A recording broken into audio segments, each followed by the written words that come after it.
Et si tu quittais la rat race? Et si tu devenais plus heureux? Et si tu quittais l'école? Bonjour à tous, bienvenue dans cette nouvelle vidéo où je vais vous parler de l'école et je vais vous dire pourquoi j'ai quitté l'école. Alors moi je m'appelle Joss, bienvenue dans cette vidéo. Alors dans cette vidéo du coup je vais te donner tous les principales raisons, les causes qui m'ont fait du coup me dire qu'il fallait que je quitte l'école en quelque sorte, pardon. Du coup, première raison, et c'est pas forcément celle qu'on croit, mais l'école en quelque sorte te amplifie en quelque sorte tes défauts et tes failles. Pour raison de ce que je te dis en fait, c'est j'ai été plus de 22 ans à l'école et l'école m'a jamais appris à avoir confiance en moi. Clairement, et j'imagine que je suis pas le seul, hein, comme la plupart d'entre nous, on a tous été en quelque sorte perturbés à l'école. Je sais plus, c'est en primaire j'imagine, mais je sais plus quelle classe en particulier. Mais avec les poésies et tout, tu devais venir au tableau et réciter devant tout le monde les fameuses poésies de La Fontaine et tout. Mais ça, vraiment, mais laisse tomber, ça m'a flingué cette histoire. J'ai manqué de confiance sur plusieurs années. Il y avait ça, il y avait aussi les tables de multiplication, mais franchement, c'est quoi ce délire? L'école ne te donne pas confiance. Si l'école le faisait vraiment, on aurait eu des cours en quelque sorte de dev perso pour apprendre à être la meilleure version de nous-mêmes, en ayant des cours d'éloquence, des choses comme ça, tu vois, mais ça devrait être obligatoire. C'est pas juste des cours que tu prends en option, telles que option théâtre ou des conneries comme ça, tu vois. Parce que les gens, enfin, c'est pas tout le monde qui est intéressé par le théâtre, tu vois. Deuxième raison, et forcément, celui-là, je pense qu'elle est la plus connue d'entre tous, mais l'école ne te rendra pas riche. On ne t'apprend pas à l'école à investir, ni... je te donne un exemple, mais j'avais des cours d'économie lorsque j'étais en BTS, et franchement... Non, mais tu me demandes de me rappeler des cours d'économie, mais je ne sais même pas ce que c'est qu'une entreprise. Et pourtant, on l'a vu ça, mais tu sentais que le cours était fait... Et je sais pas comment dire ça, mais le cours n'a pas été fait par une prof qui voulait en quelque sorte t'enseigner quelque chose. Elle était clairement là pour de l'argent. Tu vois ce que je veux dire? Si tu veux apprendre à être riche, il faut apprendre de personnes qui sont riches. Tu vois ce que je veux dire? Et là, à l'école, on me mettait une personne qui ne l'était pas.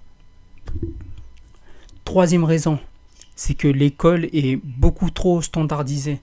Ce que j'entends par là, c'est que les cours en général sont faits vraiment pour un archétype, en quelque sorte, de bons élèves. Et si tu ne corresponds pas à cet archétype-là, bah, directement tu es classé comme mauvais élève, un élève qui perturbe les cours, qui devrait aller ailleurs et tout. Alors que bah, c'est pas du tout ça. Pour preuve de ce que je te dis, c'est que, imaginons tu as par exemple, je dirais 7 ans en maths, 6 en physique et disons dans les langues étrangères et la culture littéraire et tout, tu as 17-18. Ben, on dira oui, voilà, c'est bien, tu as su réussir. Mais par contre, dans ces autres matières-là, tu devrais plus bosser. Connais-tu le livre The One Thing de Gary Keller? Aller à l'essentiel. Dans ce livre, en fait, il nous fait part que la plupart des gens qui ont réussi dans la vie, en fait, c'est parce qu'ils se sont vraiment concentrés sur une seule chose et qu'ils se sont appliqués à la faire tellement bien que ça l'a emmené dans une autre sphère, tu vois. Et c'est ce que je te conseille de faire, c'est vraiment de te concentrer vraiment sur tes points forts et de les amplifier au maximum, tellement que tu monteras dans une autre sphère. Tu vois, il faut vraiment que tu maximises tes forces au lieu de minimiser tes faiblesses. Parce que qu'est-ce qui se passe lorsqu'on standardise tout le monde, en fait? C'est que tu es dans la moyenne. Tu es inintéressant. Et personne n'a envie de t'entendre, du coup.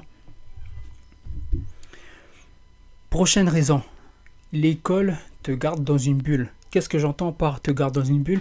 C'est que tout ce qui se passe à l'école, ou tout ce qu'on t'apprend, bah, ça ne marche qu'à l'école. Malheureusement.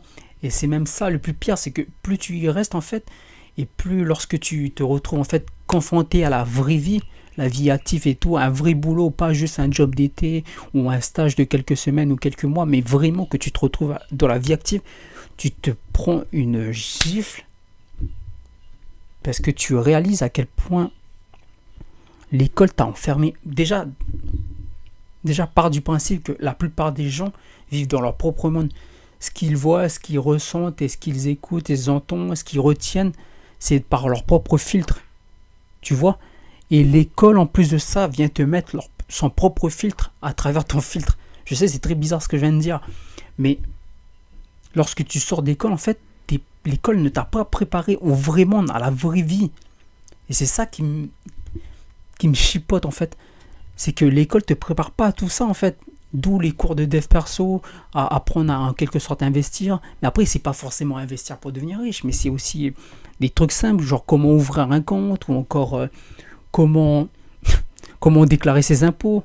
Tu vois, toutes ces petites choses qui t'apprennent à être un vrai adulte en quelque sorte, entre guillemets, pardon. Toutes ces choses-là, l'école ne te l'apprend pas. C'est à toi de le savoir. Et c'est là où en quelque sorte, il y a des inégalités entre les classes sociales. Si tu viens d'une classe sociale élevée ou de classe moyenne en fait, et que tes parents le sont déjà, ils pourront le transmettre. Enfin, on part vraiment du principe que c'est tes parents qui vont te le transmettre, toutes ces valeurs.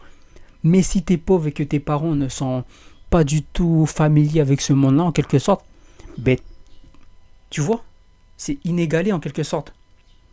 D'où le fait que il faut vraiment que je sais pas comment le dire, mais il faut vraiment que tu te réveilles, que tu vois que l'école c'est vraiment une bulle, un système de Ponzi en quelque sorte. Une autre raison que j'ai, c'est que ça, c'est toujours avec cette même idée de standardisation, mais plus dans l'idée de l'évolution. Qu'est-ce que j'entends par là ? C'est que les cours qu'on te donne, les formations à l'école sont toujours les mêmes. Genre si je prends mes cours que j'avais en BTS ou en prépa et que je retourne 5 ans en arrière, mais c'est les mêmes. C'est clairement les mêmes, les cours, les leçons.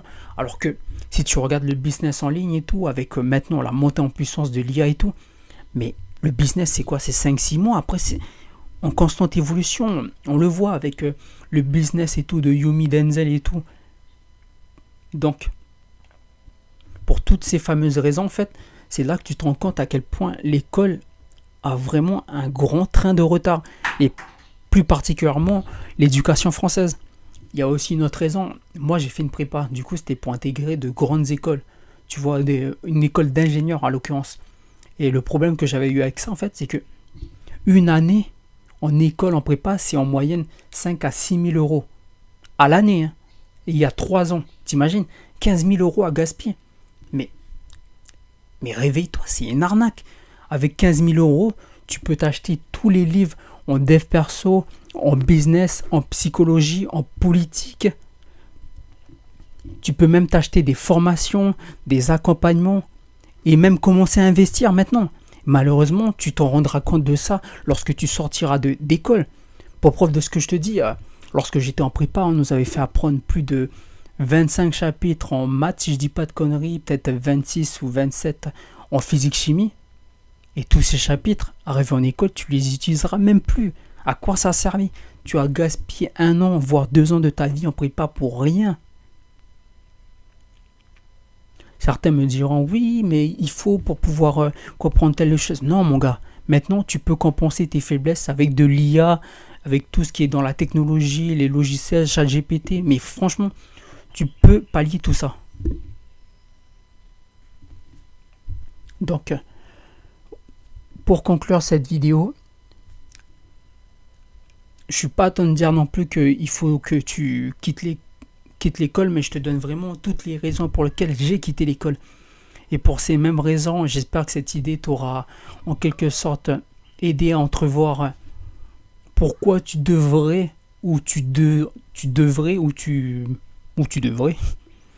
quitter l'école. Sur ce, on se dit à la prochaine.